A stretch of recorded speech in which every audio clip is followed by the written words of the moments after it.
Hello everyone, welcome to ज्ञान IQ। आप सभी का बहुत बहुत स्वागत है ज्ञान IQ की नेक्स्ट वीडियो में। आज हम बेसिकली अपने वही 10 क्वेश्चन करेंगे प्लस एक टॉपिक करेंगे। और आज का टॉपिक जो हमारा रहेगा वो रहेगा आपका 3 स्टेज मॉडल ऑफ लिसनिंग। तो लिसनिंग के यानी कि सुनने के जो 3 स्टेज मॉडल जो है इसका, उसके बारे में हम पढ़ेंगे बेसिकली लिसनिंग का। ठीक है, तो एक शॉर्ट टॉपिक की तैयारी आपके साथ साथ हो जाती है। तो प्लीज मैं आपसे रिक्वेस्ट कर रही हूँ कि अपनी डायरी या नोटबुक अपनी लेकर बैठे और उसमें जो मैं बोलती हूँ अपने हिसाब से कुछ पॉइंटर्स या पॉइंट्स जो है वो नोट कर लें। ये आपको बहुत हेल्प करेगा जब आप अपने एग्जाम में रिविजन करेंगे, तो उसमें बहुत ज्यादा हेल्प करेगा। चलिए स्टार्ट करते हैं अपने नेक्स्ट क्वेश्चन को। Question number 1 is which of the following statement is are correct regarding ways to facilitate creative expression in EVS। Basically आपको क्या करना है कि आपको पर्यावरण अध्ययन के सब्जेक्ट में जो है आपको एक तरह से क्रिएटिव एक्सप्रेशन जो है यानी कि रचनात्मक अभिव्यक्ति करनी है बच्चे के अंदर, कि बच्चा कुछ नया सोचे, इनोवेटिव सोचे। तो आप क्या करेंगे बेसिकली ये बताना है। फर्स्ट है creating non competitive atmosphere in the class, यानी कि आप क्लास में जो है कॉम्पिटिटिव एटमोस्फियर नहीं फैलाएंगे बल्कि नॉन कॉम्पिटिटिव रखेंगे उसको। नेक्स्ट है creating a fulfilled learning environment for the children, और मतलब एनवायरनमेंट ऐसा रखेंगे कि जिसमें लर्निंग ही लर्निंग हो। नेक्स्ट है एनकरेजिंग टीम वर्क, और जो भी टीम वर्क होगा आप उसको एनकरेज करेंगे। देखिए तीनों ही यहाँ पर सही होंगे, फर्स्ट सेकेंड और थर्ड तीनों ही रखेंगे। अगर आप यहाँ पर ये सोच रहे हैं कि हम नॉन कॉम्पिटिटिव क्यों रखें, हम कॉम्पिटिटिव रखेंगे तब हम इस पर क्रिएटिव लेके आएंगे। आपको पता हो तो क्रिएटिविटी जो है ना वो फ्री चीजों पर डिपेंड करती है। जब आपका माइंड फ्री हो, जब आप पर कोई प्रेशर ना हो, तब क्रिएटिविटी आती है। अगर आप कॉम्पिटिटिवनेस बढ़ा देंगे अगर क्लास के एटमोस्फियर में, तो बच्चे बहुत प्रेशर लेते हैं उस चीज में। तो यहाँ पे आपको नॉन कॉम्पिटिटिव एटमोस्फियर रखना है और लर्निंग का एनवायरनमेंट होना चाहिए और टीम वर्क को हमेशा आपको अप्रिशिएट करना चाहिए। फर्स्ट सेकेंड एंड थर्ड तीनों ही यहाँ पर बिल्कुल करेक्ट होंगे। Option number B is the correct answer. Next है what comes under writing at sentence level in writing activity. इनमें से दो आपको चीजें दी गई हैं, इनमें से कौन सा राइटिंग एट सेंटेंस लेवल के अंदर आएगा। मतलब जब बच्चे सेंटेंस लिख रहे होते हैं, राइटिंग में सेंटेंस लिखना सीखते हैं, तो कौन सी एक्टिविटी इंपॉर्टेंट है।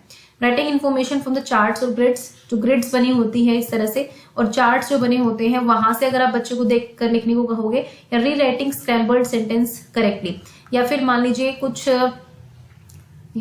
तले हुए वाक्य लिखा है यहाँ पे, इट्स रॉन्ग, ये करेक्ट कर दिया है मैंने, ये होगा उलझे हुए वाक्य। उलझे मीन जम्बल्ड सेंटेंस भी आप कह सकते हो, जिसमें जैसे कि आपके सामने सेंटेंस उल्टा पुल्टा लिखा और आपको सीधा करना हो बेसिकली।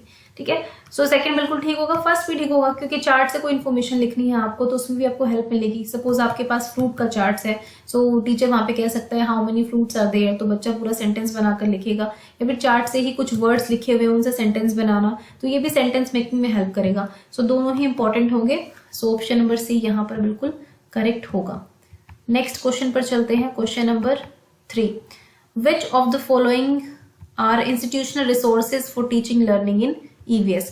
EVS में शिक्षण अधिगम के लिए निम्नलिखित में से कौन से संस्थागत संसाधन है। ठीक है, इंस्टीट्यूशनल रिसोर्सेज हैं, मतलब कोई ना कोई इंस्टीट्यूट की तरह जो कोई चीज सेटअप है वो आपको हेल्प कर रही है EVS पढ़ाने में, बेसिकली ये मतलब है। Plant nurseries, dams, post offices और वेटरनरी हॉस्पिटल्स यानी कि पशु चिकित्सालय। ये आपको बताना है।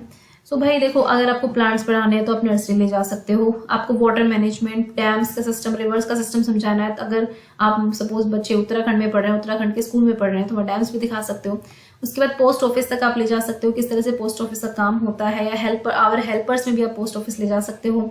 उसके अलावा ये जो पशु चिकित्सालय होता है, एनिमल्स के बारे में पढ़ाने के लिए, या फिर आप डॉक्टर्स के बारे में पढ़ाने के लिए, इन सब चीजों के प्रति सेंसिटिव करने के लिए भी उनको ले जा सकते हो।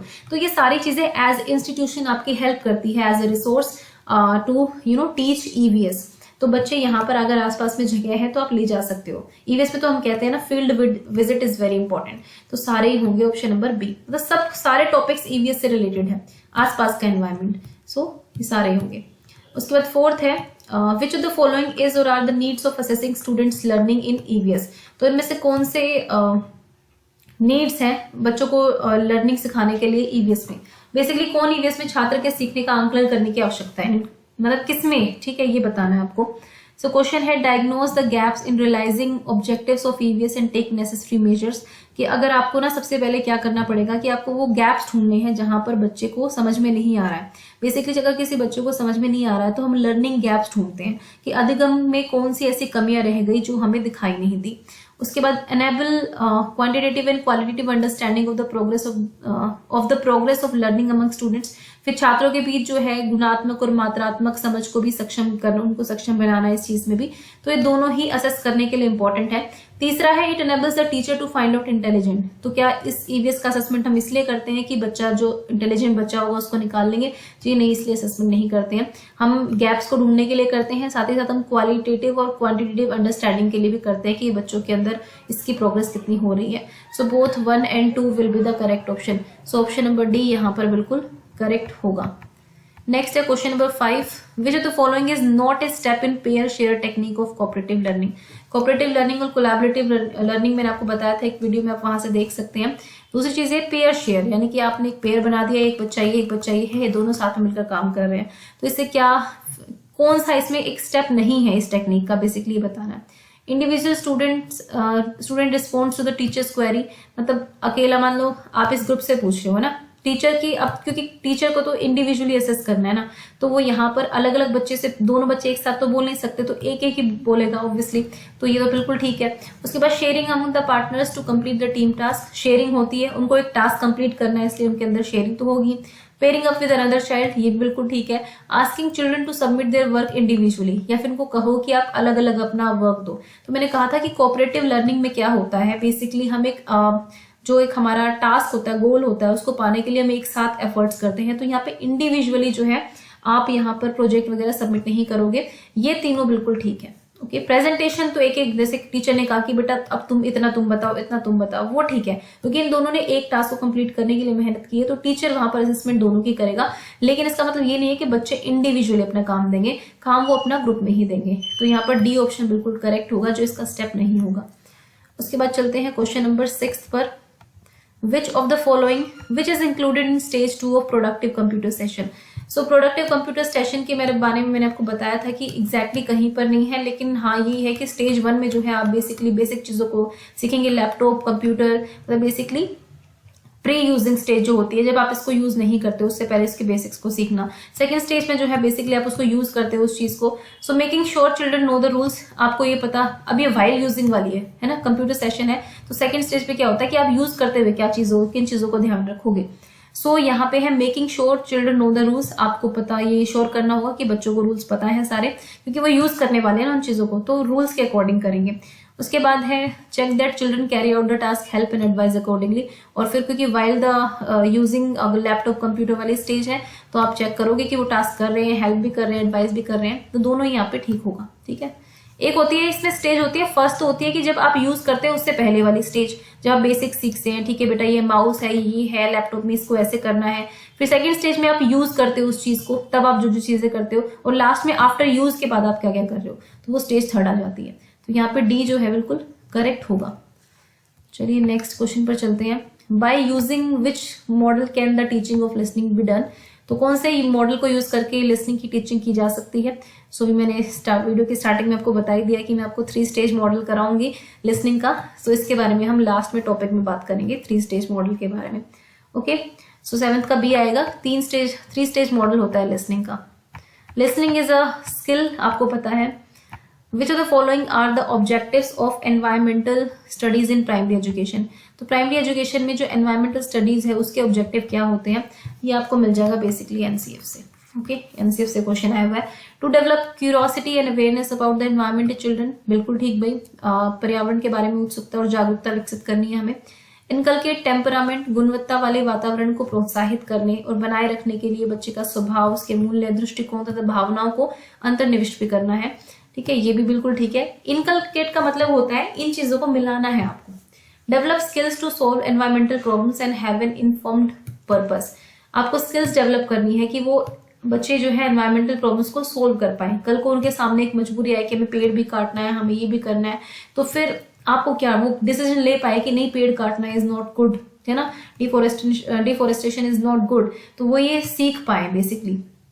सो इन चीजों की स्किल्स डेवलप करना उनके अंदर, कि उनको उनके पास एक पर्पस रहे कि आप क्यों पढ़ रहे हैं एनवायरमेंटल साइंस, ताकि आगे जाके आप अपने एनवायरमेंट में ही उस चीज को अप्लाई कर पाओ। ठीक है, तो तीनों ही इंपॉर्टेंट होंगे यहाँ पे।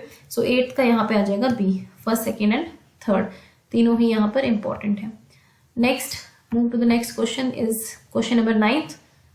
सो ये है which of the following does not comes under free writing. तो क्या इसमें से फ्री राइटिंग के अंदर नहीं आता है?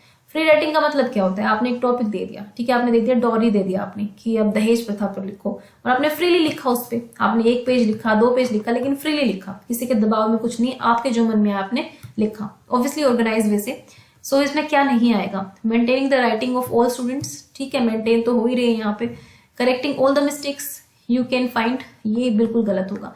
फ्री राइटिंग का मतलब ये होता है कि आप बेसिकली अपना थॉट प्रोसेस बताते हैं वहां पे, तो आप ये नहीं करेंगे कि इस लाइन में ये ग्रामर गलत कर दी, इस लाइन में ये कर दी, हम ऐसे नहीं कर सकते हैं। जब हम पैराग्राफ राइटिंग करते हैं और ये सब करते हैं तो हम थोड़ा सा इन चीजों को अवॉइड कर देते हैं, तो आप करेक्ट नहीं करोगे हर मिस्टेक को। फर्स्ट सब्जेक्ट पर आपको फोकस्ड रहना है। अगर मैंने कहा कि डॉरी पे लिखना है तो आपको डॉरी को ध्यान में रखते ही आपको वो चीज लिखनी होती है फ्री राइटिंग। ऐसा नहीं है कि आप पीछे जाते जाते आप गुम हो गए, किसी और सब्जेक्ट पर पहुंच गए। डिस्प्लेइंग कंटेंट व्हेनेवर पॉसिबल, जब भी पॉसिबल हो तो उसको डिस्प्ले करो, तो बिल्कुल ठीक है। जब भी आपके लिए संभव होगा, आपसे पूछा जाएगा, आप डिस्प्ले भी करोगे उसको। सो यहाँ पे बी होगा ठीक, जो कि इसका आंसर मतलब does not comes under free writing. Next है the various psychological tools that people use to aid their thinking and behaviour are called as dash by Vygotsky. तो ये कहा कि कौन से साइकोलॉजिकल टूल्स होते हैं जो पीपल यूज करते हैं अपनी थिंकिंग को और अपनी सोच और व्यवहार को जो है बढ़ाने के लिए बेसिकली। सो यहाँ पे ऑप्शन है चार्ट और साइंस। सो देखिए वाइगोत्स्की ने 2 तरह के टूल्स की बात की है बेसिकली। उन्होंने कल्चरल टूल्स बताया था ना, कल्चरल टूल्स में 2 होते हैं, एक होते हैं आपका फर्स्ट और सेकेंड है, तो यहाँ पर आपका आ जाएगा टेक्निकल टूल्स, ठीक है, टेक्निकल टूल्स आ जाएगा, और ये आपके हो जाते हैं साइकोलॉजिकल टूल्स। तो साइकोलॉजिकल टूल्स में बेसिकली आपकी लैंग्वेज आती है जिसमें साइन और सिंबल्स आते हैं। सो यहाँ पे क्लियर कट आंसर है ऑप्शन नंबर 2, ओनली 2। यहाँ पे ये मत लिखना कि उनको चार्ट्स बोलते हैं, नहीं, ये लिंग्विस्टिक साइंस और सिंबल्स जो है वो आपके लैंग्वेज सिस्टम को दर्शाते हैं, तो वही इसका आंसर है यहाँ पर। ये साइकोलॉजिकल टूल है वाइगोत्स्की के अकॉर्डिंग, ठीक है। सो ऑप्शन नंबर 2 यहाँ पर बिल्कुल करेक्ट होगा। सो गाइज ये थे 10 क्वेश्चंस। अब हम बढ़ते हैं अपने टॉपिक की तरफ, और आज का टॉपिक है हमारा 3 stage model of listening. So let's move to the topic. So भाई आज का टॉपिक है हमारा 3 स्टेज मॉडल ऑफ लिसनिंग। क्या है ये 3 स्टेज मॉडल ऑफ लिसनिंग? इससे पहले हम लिसनिंग के बारे में जान लेते हैं। एक शब्द आता है हियरिंग, ठीक है, सुनना। अब सुनना और लिसनिंग दोनों को अगर हिंदी में अगर आप देखोगे तो दोनों का मतलब होता है सुनना, है ना। बट क्या सुनना? एक तो होता है कि हम एक कान से सुनते हैं और दूसरे कान से निकाल देते हैं, ये होता है हियरिंग, ठीक है। आपने सुन लिया, किसी कोई बोल रहा है आपके सामने, आपको सुन तो रहा है, ठीक है, आपको पता है कि कुछ ना कुछ आवाज आ रही है, कुछ बोला जा रहा है, वो भी आपने सुन लिया, लेकिन आपकी अटेंशन बिल्कुल नहीं है उस चीज के ऊपर। वो कहते हैं ना, एक कान से सुना और दूसरे कान से निकाल दिया, तो ये हियरिंग होती है कि आपने सुन लिया। बट जब आप उसके साथ अंडरस्टैंडिंग को मिक्स कर देते हो, जब आपने जो सुना अगर आपने उसको समझा है और आपने स्टोर कर लिया उसको समझ के, तो दैट इज कॉल्ड लिसनिंग। यानी कि आप जो है सुनकर समझ रहे हैं, है ना। हम जब रीडिंग की कहते हैं तो आप पढ़कर समझना को रीडिंग कहते हैं, इस तरह से सुनकर समझना है उसको बोलते हैं लिसनिंग। सपोज मैंने आपको अब मैं इतने 10 क्वेश्चन आपको करा रही हूँ, अब मैं यहाँ पर कुछ ना कुछ आपके सामने बोल रही हूँ, उसके बाद मैं आपसे पूछूं लास्ट में कि भाई बताओ मैंने क्या बताया, अब आप ब्लैंक हो जाए, हमें नहीं पता कुछ भी, हमें कुछ भी नहीं आता है, तो ये क्या हो गया? ये जस्ट हियरिंग होगी कि आपने सुना, आपने कुछ सुना जरूर, भले आपने कुछ भी सुना हो, आपने सुना कि हाँ एक कोड में कुछ ना कुछ लैंग्वेज चल रही थी, लेकिन आपने अगर समझा ही नहीं तो वो लिसनिंग नहीं होगी। सेम विद द स्टूडेंट्स, अगर बच्चों ने सिर्फ सुना है और उन्होंने समझा नहीं है, दैट मीन्स कि हमारा जो लिसनिंग का पर्पस था कि हम बच्चों को लिसन कराना सीखें, करवाना सीखें, तो वो हमारा पूरा नहीं होगा, ठीक है। अब लिसनिंग अपने आप में कोई छोटी एक्टिविटी नहीं है कि ठीक है भाई ठीक है इसमें क्या मॉडल की जरूरत है, जो हम कह रहे हैं बच्चे समझ लेंगे बस हो गई लिसनिंग। जी नहीं, जब आप टीचिंग करने जाओगे ना तो लिसनिंग के भी कुछ एस्पेक्ट्स होते हैं, कुछ स्टेजेस होती हैं उसकी जो आपको समझनी जरूरी है।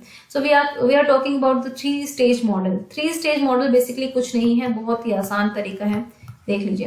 पहला होता है आपका प्री लिसनिंग, ठीक है, सेकेंड आपका होगा वाइल लिसनिंग, और थर्ड होगा आपका पोस्ट लिसनिंग। प्री लिसनिंग मतलब लिसनिंग से पहले, यानी कि सुनने से पहले की एक्टिविटीज। वाइल लिसनिंग का मतलब होता है कि जब आप सुनते वक्त जो एक्टिविटीज करते हैं। एंड आपका पोस्ट लिसनिंग में आता है कि लिसन तो हो गया, आपने सुन लिया, अब उसके बाद क्या एक्टिविटी होंगी। अब एक्टिविटी बताने को आप बहुत सारे एग्जाम्पल्स बता सकते हो।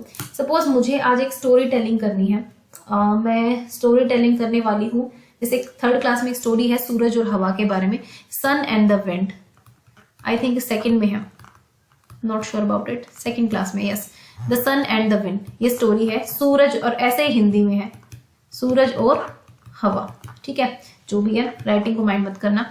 सो भाई मैं ये पढ़ाना चाहती हूँ, okay, let me tell you guys कि मेरी राइटिंग बोर्ड पे अच्छी है, ये एक्चुअली स्पेन की वजह से, ये जो भी लिखती हूँ ये आधा टेढ़ा ही लिखता है, तो कुछ इस पर ध्यान जाना मत, ठीक है। तो सन एंड द विंड है, एंड सूरज और हवा की बात यहाँ पर आ रही है। तो देखो मेरे को बताना है कि भाई सूरज और हवा में लड़ाई हुई, तो फिर सूरज की जीत हुई वहां पर, और हवा जो है वहां पर हार गई थी, ठीक है। अब मेरे को ये स्टोरी सुनानी है, मैंने बच्चों को स्टोरी सुनानी है। सो मैं अभी फिलहाल मैं प्री लिसनिंग स्टेज में हूँ कि मैंने अभी सुनाई नहीं है और बच्चों ने भी सुनी नहीं है ना, मुझे तो स्टोरी टेलिंग करनी है, और बच्चों के लिए वो लिसनिंग होगी। अगर मैं स्टोरी टेलिंग कर रही हूँ तो बच्चे उसको सुन रहे हैं, तो प्री लिसनिंग में क्या होना चाहिए, सुनने से पहले आप उसको एक बैकग्राउंड देंगे, जैसे कि आपको बच्चों का अटेंशन अपने पास लेना है। सो आपने एक सूरज ड्रॉ कर दिया, ओके, और आपने जो भी है हवा के लिए कुछ ऐसा कुछ ड्रॉ कर दिया। आपने कहा, बच्चों से पूछा, बच्चों ये क्या है, बच्चे कहेंगे जी सूरज है मैम। फिर आप उस हवा की चलो बनाकर ना आप एक्टिंग कर देंगे, जैसे कि आपने ऐसे हवा की पेज उड़ गया आपके वहां का, तो आप पूछेंगे बच्चों से पेज कैसे उड़ गया, तो बच्चे बताएंगे आपको कि हाँ भाई हवा से उड़ गया, जो भी है। आपने हवा शब्द निकलवा लिया, आपने सूरज शब्द निकलवा लिया, तो अच्छा अब फिर टीचर कहेगी आपको कि अच्छा हवा और सूरज शब्द तो आपने सुन लिए, लेकिन आपको पता है इन दोनों की लड़ाई भी हो चुकी है। फिर बच्चे कहेंगे अच्छा लड़ाई भी हो चुकी है, कब हुई लड़ाई है ना। सो ये आपका प्री लिसनिंग है। सो प्री लिसनिंग में आपने बेसिकली क्या करना है, आपने एक बैकग्राउंड सेट करना है, आपने जो बच्चों को समझाना है वो जिस चीज के बारे में समझने वाले हैं उन टॉपिक से आप इंट्रोड्यूस कीजिए। अब बताइए मत कि हम क्या करेंगे भी फिलहाल, लेकिन आपको इंट्रोड्यूस कर दीजिए। ये आपका प्री लिसनिंग में आ गया कि लिसनिंग से पहले बच्चों को कैसे आप अवेयर करवा रहे हो। उसके बाद आता है वाइल लिसनिंग, यहाँ पर आप कहानी सुनाना शुरू करोगे और बच्चे सुनना शुरू करेंगे। बेसिकली यहाँ पे वाइल लिसनिंग है, तो बच्चे सुनते वक्त जो है क्या समझ रहे हैं उसको समझाने के लिए आप क्या करोगे, आप धीरे धीरे स्टोरी सुना रहे हो। सपोज आपने क्लास में से एक बच्चे को सूरज बना दिया, एक बच्चे को हवा बना दिया, टीचर जो है वहीं एक्टिंग कर रही है, थोड़ी सी बच्चों को समझा रही है ना, और बैक बेंचर्स होते हैं जो ध्यान नहीं देते हैं, तो टीचर क्या जा रही है धीरे धीरे उनके पास तक पहुंच जाती है। अच्छा अब तुम बताओ अब किसकी जीत होगी, अब तुम बताओ सूरज जीतेगा कि हवा जीतेगा। सो बेसिकली आप यहाँ पे पोजेस दे रहे हो, आप स्टोरी सुनाते सुनाते पोज दे रहे हो, ताकि आप देख सको कि बच्चों की लिसनिंग कितनी एक्टिव है, मतलब वो सुन भी रहे हैं कि नहीं सुन रहे हैं, इस तरह की चीजें। ये वाइल लिसनिंग हो गया कि लिसनिंग करते वक्त। अब उसके बाद है पोस्ट लिसनिंग। अब आपने कहानी सुना दी, बच्चों ने सुन भी ली, ठीक है, ध्यान से भी सुन ली, समझ ली, लेकिन आपको पोस्ट लिसनिंग एक्टिविटीज भी करनी पड़ेगी, आपको ये देखने के लिए कि लिसनिंग का जो पर्पस था क्या वो पूरा हुआ कि नहीं हुआ। तो आप यहाँ पर एक थोड़ा सा फीडबैक ले सकते हो, चेक कर सकते हो। बेसिकली आपने एक हॉट सीट गेम करा दिया, आपने बहुत सारी चीजें करा दी, आपने एक्टिविटी करा दी इससे रिलेटेड कोई भी, है ना, जिसमें आपने क्वेश्चंस भी डाल दिए, जिसमें आपने सपोज हवा, यहाँ पे आपने हवा को एक कैरेक्टर हवा बना दिया, एक कैरेक्टर आपने सूरज बना दिया। मान लो ये हवा है, ये आपकी विंड है और ये सन है, और आपने बच्चों के ग्रुप्स बना दिए, 5 ग्रुप बना दिए, है ना। अब आप कहेंगे कि आपने कहानी सुन ली है, अब भाई हवा से आपको क्वेश्चन, इस ग्रुप को हवा से क्वेश्चन पूछना है और एक सूरज से पूछना है, तो ये इन दोनों से पूछेंगे, फिर ये भी इन दोनों से पूछेंगे कि आपने ऐसा क्यों किया, आपने ऐसा किया तो क्यों किया। तो बेसिकली जो भी उन्होंने सुना उसको लास्ट में उनको रिवाइज भी हो गया, पोस्ट लिसनिंग एक्टिविटी में उन्होंने समझ भी लिया। तो ये एक्टिविटी क्या है, ये है पोस्ट लिसनिंग, जिसमें पूरा बिल्कुल अंडरस्टैंडिंग बहुत अच्छी बन जाएगी। यहाँ पे ये मैंने आपको एक्टिविटी के थ्रू बताया। सो ये एक तरीका है, 3 स्टेज मॉडल ऑफ लिसनिंग है। मतलब ये है कि आप किस तरह से लिसनिंग को पार्ट्स में डिवाइड करके उसको सिखा सकते हो। बस ये नहीं है कि जाते ही आपने कहानी सुनानी शुरू करी, पूरी सुना दी ना, आपने ये देखा कि बच्चे को समझ में आई कि नहीं आई और आप चल दिए, उसके बाद पीरियड ओवर हुआ और आप निकल लिए क्लास से। तो वो वाली चीज नहीं है ना, आपको स्टेजेस में समझना पड़ेगा इसको। सो ये थी pre listening, while listening and post listening with activity. मैंने आपको बता दिया कि इसमें हम क्या क्या चीजें करते हैं शॉर्ट में बिल्कुल, और आई थिंक शॉर्ट में, और आई थिंक पूरा आपको शायद समझ में आ गया होगा, है ना। सो बेसिकली हर जो बाकी की स्किल्स होती हैं जैसे कि मैंने आपको बताया लिसनिंग हो गया, स्पीकिंग भी स्किल्स होती है, राइटिंग के तो अलग लेवल्स होते हैं। उसके बाद जो आपकी स्पीकिंग है, स्पीकिंग में भी ये होता है, प्री स्पीकिंग में क्या है, वाइल स्पीकिंग में क्या है, इस तरह से। और इस तरह से राइटिंग की भी होती है, pre writing, while writing, post writing, इस तरह से, ठीक है। तो इन सभी स्किल्स की कुछ ना कुछ स्टेजेस होती हैं जिनसे इनको गुजरना होता है, और तभी आपकी वो जो स्किल है प्रॉपर वो पूरी आप सीख पाओगे या बच्चों को सिखा पाओगे। लेकिन अगर आप एक ही स्टेज मॉडल समझते हो कि नहीं बस मैंने कर देना है जाके, तो उससे काम नहीं चलेगा। तो आई होप कि I am clear to all of you. और वीडियो अच्छी लगे तो please like, share and subscribe जरूर करें। और अपनी मेहनत को जारी रखें, नोट मेकिंग करते रहें क्योंकि वो बहुत ज़्यादा ज़रूरी है। अगर आप नोट्स नहीं बनाएंगे तो कोई फायदा नहीं है।